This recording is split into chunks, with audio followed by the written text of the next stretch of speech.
What's going on, guys? This is Mike Hughes here from Examiner.com with Jack from Achievement Hunter at RTX 2015. Hello. Hello. How are you doing? I'm doing awesome. How are you doing? I'm a little tired, but we're like I'm almost like the dead center of RTX. Yep. So well, really, I had my pre-event too, so I'm more than halfway through at this point, I think. So pretty tired, but it's we've got an amazing community and they keep us going. So I'm still conscious, so that's good.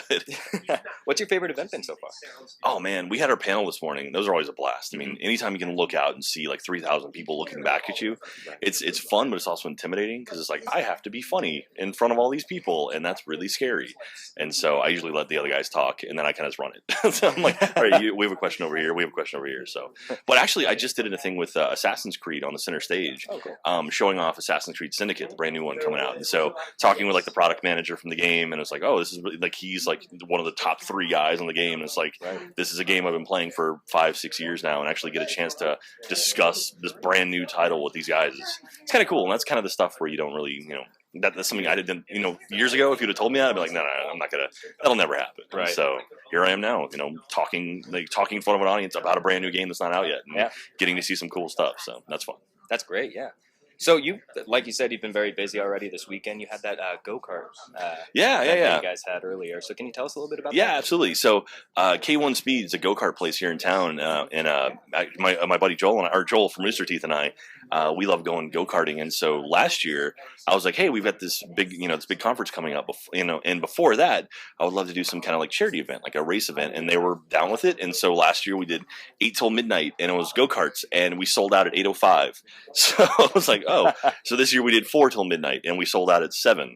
So anyway, yeah, but it was pretty much a chance for people to come out, race some go-karts, meet some friends from RTX, like the day before RTX kind of kicks off, and go out there and actually make some new friends, meet some staff members, and get a race. We had raffles, so we had like raffles from like Rockstar, Ubisoft, Razer, Astro, really cool like prize packs, and then so we raised like probably close to $20,000 in one night for Child's Play, which is the Penny Arcade charity, and so we love those guys, and so this opportunity kind of helped them out, and so all of our money from that is going directly to them, and then we have Extra Life coming in November, so it's pretty cool. It's kind of nice to actually take what little kind of infamy we have from Rooster Teeth and kind of direct it towards something positive. So I'm very big about that.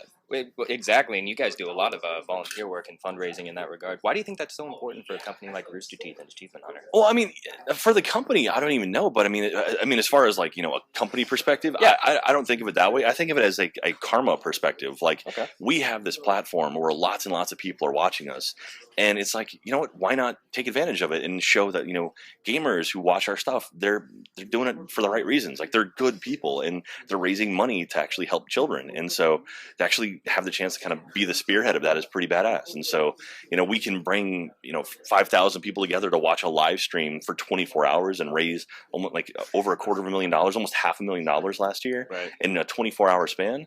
That's pretty badass. And for the people like, oh, gamers are just people who live in their basement and just eat Doritos and whatever and kind of fat. It's like no, this is what gamers are. Like this is the community that gamers represent. And it's kind of getting away from that stereotype, I think, is a really big thing. Absolutely. And we're helping kids, so that doesn't hurt. Right. Well, it can show the passion of gamers in a positive way, too. So that's a nice thing, yeah. So is that volunteer work like something that you did a lot before you came to Achievement Hunter? A little bit. I mean, I was, I like doing the volunteer stuff, but really my wife kind of inspired me. Like she did, she started Rooster Teeth in Australia and had this giant community, and they'd do stuff like this a lot where they would actually kind of help out the communities. Yeah. And so sort of her passion and her spirit kind of like, imbued in me. And I was like, wow, like she's really kind of an inspiration, or she is an inspiration. So it's like, she's like, we need to do Extra Life really big. And I was like, all right. And then the company got behind it, and it blew up into this giant thing. And now, the last 2 years we've raised, over $750,000, which is like incredible. That's awesome. Yeah. And so this year, hopefully we'll get even more. And so anyway, she is my muse, I guess. That's great. Yeah. I mean, you can't ask for more than that. No. So switching gears a little bit, you guys have been playing a little bit of office hopscotch the last year or so. Yeah, we jumped around. So we've moved offices now twice in the last year and a half or so.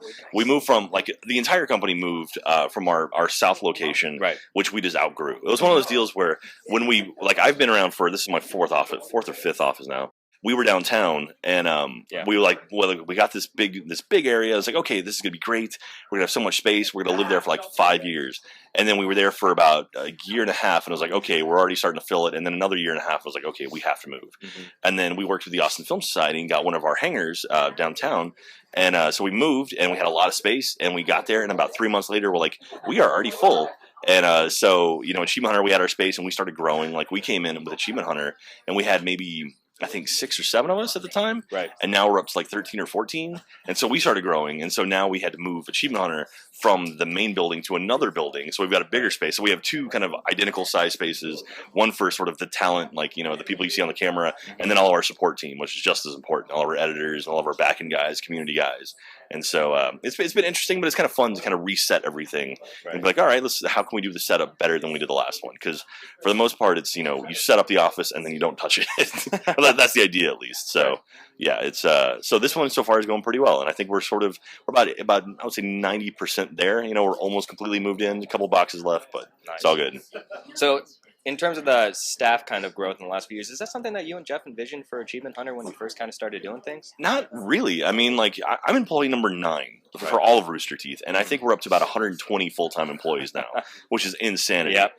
And the thing with Achievement Hunter in particular is we were very careful to grow it, like, naturally. Like, we didn't want to just like throw more bodies into it, because we want everyone to be really passionate. We want to know every single person working there has their heart in the right place, and, you know, in just doing quality work. And so, you know, we've grown just more out of necessity than just because, you know. So now, you know, it's been nice because we've had a chance to hire editors where all they do is edit. So it used to before, you know, Jeff and I would shoot a video, and then we'd go take the footage and cut it ourselves and put it up. And that was half of our day was editing. And so now it's actually, we shoot our video, put it into a folder, everyone puts their stuff in there, and then an editor takes it and makes it. And then like the next day a video is finished. And it's fantastic. Yeah, so, you know, because those editors are better than I ever was. And it also takes it out of our hands so we can keep making more content. And so, I mean, we're releasing, you know, 10 videos a week, at least, just within that room. And so it's just, it's nice to have people helping you out, you know? Yeah. So just to kind of finish up here a little bit, could you just kind of give us a moment that you would describe as being one of your proudest moments at Rooster Teeth or Achievement Hunter? Oh, man. Proudest moment at Rooster Teeth or Achievement Hunter? I mean, the extra life stuff, I mean, that's easy to go to. I mean, we've, like, it's funny because, like, it's so overwhelming. Like, when you're doing it, it's fun, you know. Like, I'm always thinking, like, oh, we have to have all the cameras going. We have to have all the right people. Bring these people in. Okay, take a break now.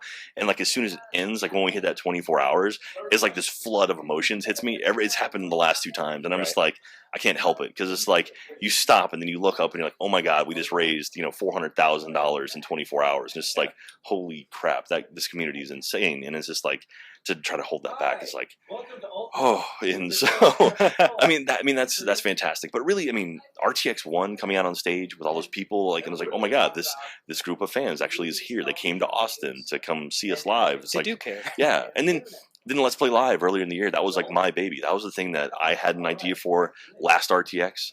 I pitched it to Matt, the CEO, and he was like, all right, you know, run with this. And so I put it together. I got Gus involved, and he helped produce it.